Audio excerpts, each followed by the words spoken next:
നമസ്കാരം, കർമ്മ ന്യൂസിലേക്ക് സ്വാഗതം.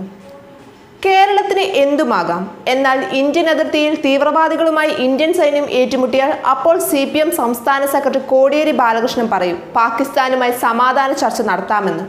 മാവോയിസ്റ്റുകളുമായി വയനാട് വൈത്തിരിയെ പോലീസ് സേന കല്ലെടുത്തെറിഞ്ഞ് കളിച്ചതല്ല, തോക്കെടുത്ത് പരസ്പരം വെടിവെച്ചതാണ്. അതിൽ ഒരു മാവോയിസ്റ്റ് കൊല്ലപ്പെടുകയും ചെയ്തിട്ടുണ്ട്. മാവോയിസ്റ്റ് വേട്ട പോലീസ് തുടരുകയാണ്. കാടും മേടും അരിച്ചു പെറുക്കുന്നുണ്ട്. ഇത് കോടിയേരിയുടെയും പിണറായി വിജയൻ സർക്കാരിന്റെയും മൂക്കിന് താഴെയാണ് നടക്കുന്നത്. എന്നിട്ടും മാവോയിസ്റ്റുകളുമായി സമാധാന ചർച്ചയെക്കുറിച്ച് പറഞ്ഞു കേൾക്കുന്നില്ല. കൂടാതെ തെരഞ്ഞെടുപ്പ് രാഷ്ട്രീയമാണ് പോലീസ് വേട്ട കൊണ്ട് ഉദ്ദേശിക്കുന്നതെന്നും ആരും ഫേസ്ബുക്കിലോ വാട്സപ്പിലോ ട്വിറ്ററിലോ ബ്ലോഗിലോ ഒന്നും എഴുതി കണ്ടില്ല. ഇന്ത്യ കേൾക്കുന്ന ഏത് പ്രഹരത്തിനും സമാധാന നയം സ്വീകരിക്കണമെന്നതാണ് സംസ്ഥാന സർക്കാരിന്റെ വാദം. പുൽവാമ ഭീകരാക്രമണത്തിൽ ഇന്ത്യ തിരിച്ചടി നൽകിയപ്പോൾ പാകിസ്ഥാനിൽ പോയി സമാധാന ചർച്ച നടത്താമെന്ന് പറഞ്ഞവരുടെ നാട്ടിലാണ് ഇപ്പോൾ മാവോയിസ്റ്റുകളുടെ ആക്രമണം നടക്കുന്നത്. ഇവിടെ സമാധാനം വേണ്ട, പകരം കൊന്നു തള്ളിയാൽ മതി. അതേ നിലപാട് തന്നെയാണ് CPMന്റെയും. തങ്ങളുടെ രാഷ്ട്രീയത്തിനെതിരായി നിൽക്കുന്നവരെ കൊല്ലും, എന്നാൽ നിങ്ങൾ കൊല്ലാനിറങ്ങരുത്. സമാധാനത്തിന്റെ വഴിയെ മാത്രം സഞ്ചരിക്കുക. ഇതാണ് രീതി. CPM കുറെ കാലങ്ങളായി ഇത് തുടരുകയാണ്. തിരഞ്ഞെടുപ്പ് അടുത്തതോടെ മാവോയിസ്റ്റുകളെ നിലയ്ക്ക് നിർത്താൻ CPM വേണമെന്ന് കാണിക്കാനുള്ള വ്യാജ ഏറ്റുമുട്ടലാണ് വയനാട് നടക്കുന്നതെന്ന് ആരെങ്കിലും പറഞ്ഞാൽ തെറ്റു പറയാനാകില്ല. കൊടുത്താൽ കൊല്ലത്തും കിട്ടുമെന്ന് പറയുന്നത് ഇതാണ്. ഇന്ത്യൻ അതിർത്തിയിൽ ഭീകരർ നടത്തിയ ആക്രമണവും രാജ്യം അതിന് മറുപടി നൽകിയതും ചോദ്യം ചെയ്തവരാണ് CPM. തെളിവ് ചോദിക്കുന്നു, മോദിയെ തെറി പറയുന്നു. അതിനെല്ലാം പകരമാണ് ഇപ്പോൾ കേരളത്തിൽ കിട്ടിക്കൊണ്ടിരിക്കുന്നത്. മാവോവാദികൾ എന്ന് പറഞ്ഞ് പാവപ്പെട്ടവരെ വെടിവെച്ച് കൊന്നിട്ട് വീരസാഹസികത പറയുന്നവരാണ് ഇടതുപക്ഷം. ആരാണ് മാവോവാദികൾ? എന്താണ് മാവോയിസ്റ്റുകൾ? മാവോസെ തുങ്ക് ആരാണ്? അവർ പിന്തുടരുന്ന രാഷ്ട്രീയം എന്താണ്?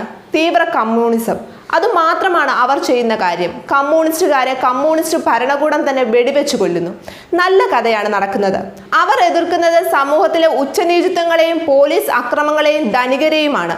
നാട് സമത്വസുന്ദരമായിരിക്കണമെന്നും തൊഴിലാളികൾക്കും സാധാരണക്കാരനും സമാധാനമായി ജീവിക്കണമെന്നതുമാണ് അവരുടെ കാഴ്ചപ്പാട്. അതിന് വിരുദ്ധമായി നിൽക്കുന്നവരെ ഉന്മൂലനം ചെയ്യുക. ഇത് തന്നെയല്ലേ പകൽ വെളിച്ചത്തിൽ കേരളത്തിലെ ഇടതുപക്ഷങ്ങൾ ചെയ്തുകൊണ്ടിരിക്കുന്നത്. വൈത്തിരിയിലെ റിസോർട്ടിൽ ഇന്നലെ തണ്ടർബോൾട്ടുമായി ഉണ്ടായ ഏറ്റുമുട്ടലിൽ കൊല്ലപ്പെട്ടത് CP ജലീൽ എന്നാണ് സൂചന. തണ്ടർബോൾട്ടും മാവോയിസ്റ്റും തമ്മിലുള്ള വെടിവയ്പിൽ ഒരു മാവോയിസ്റ്റിന് പരിക്കേറ്റിട്ടുണ്ട്. പ്രദേശത്ത് ഇപ്പോഴും ഏറ്റുമുട്ടൽ തുടരുകയാണ്. പ്രദേശത്ത് ഗതാഗതം പോലീസ് തടഞ്ഞു. ഇന്ന് പുലർച്ചെ വരെയും തണ്ടർബോൾട്ടും മാവോയിസ്റ്റുകളും തമ്മിലുള്ള വെടിവയ്പ് തുടർന്നിരുന്നു. വൈത്തിരിയിൽ കനത്ത സുരക്ഷ ഏർപ്പെടുത്തിയിരിക്കുകയാണ്.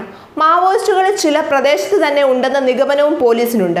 സംഘങ്ങൾക്കായി തിരച്ചിൽ തുടരുകയാണ്. ഏറ്റുമുട്ടലിനിടെ ഒരു മാവോയിസ്റ്റ് അറസ്റ്റിലായിട്ടുണ്ട്. രാത്രി 9 മണിയോടെയാണ് വൈത്തിരി കോഴിക്കോട് റോഡിലെ ഉപവൻ റിസോർട്ടിൽ മാവോയിസ്റ്റ് സംഘം എത്തുന്നത്.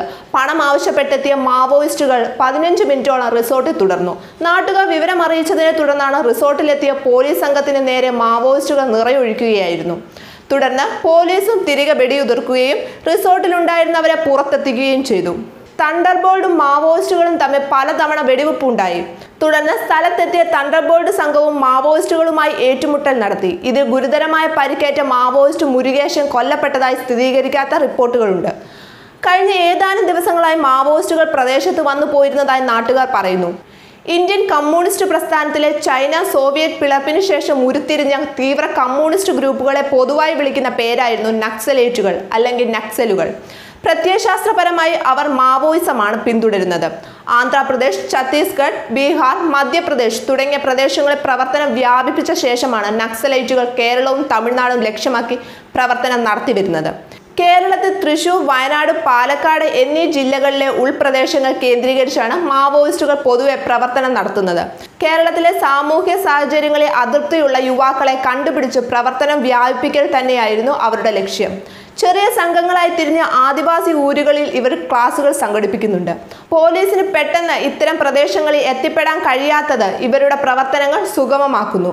നക്സൽ പ്രവർത്തനം നേരിടാൻ അയൽ സംസ്ഥാനമായ തമിഴ്നാട് പ്രത്യേക ദൗത്യസേനകളുണ്ട്. എന്നാൽ കേരളത്തിൽ അത്തരം നീക്കങ്ങളൊന്നും നടന്നിട്ടില്ല. വയനാട്ടിൽ നടന്ന മാവോയിസ്റ്റ് വേട്ട സംസ്ഥാനത്ത് വിവാദങ്ങൾ സൃഷ്ടിക്കുമ്പോഴും ഇനിയും ഇതുപോലുള്ള സംഭവങ്ങൾ ഉണ്ടാകാൻ സാധ്യതയുണ്ടെന്നാണ് പോലീസ് നൽകുന്ന വിവരങ്ങളിൽ നിന്നും മനസ്സിലാക്കാൻ സാധിക്കുന്നത്. മാവോയിസ്റ്റും തണ്ടർബോൾട്ടും തമ്മിലുള്ള ഏറ്റുമുട്ടലിൽ ആരാണ് സമാധാനം കൈക്കൊള്ളേണ്ടത്? മാവോയിസ്റ്റ് ആക്രമണം നടത്തുമ്പോൾ സംസ്ഥാന സർക്കാരാണ് മൗനത്തിലിരിക്കുന്നത്. അവിടെ സമാധാനം ഉണ്ടാക്കാനോ രമ്യ നടപടി സ്വീകരിക്കാനോ ആളില്ല. പാകിസ്ഥാനിൽ പോയി സമാധാന ചർച്ചയ്ക്ക് തയ്യാറാകണമെന്ന് പറയുന്ന ഇടതുപക്ഷത്തിന് എന്തുകൊണ്ട് സംസ്ഥാനത്ത് കമ്മ്യൂണിസം തലയ്ക്ക് പിടിച്ച് നടക്കുന്ന മാവോയിസ്റ്റിനെ സമാധാനപരമായി കൊണ്ടുപോകാനാകുന്നില്ല?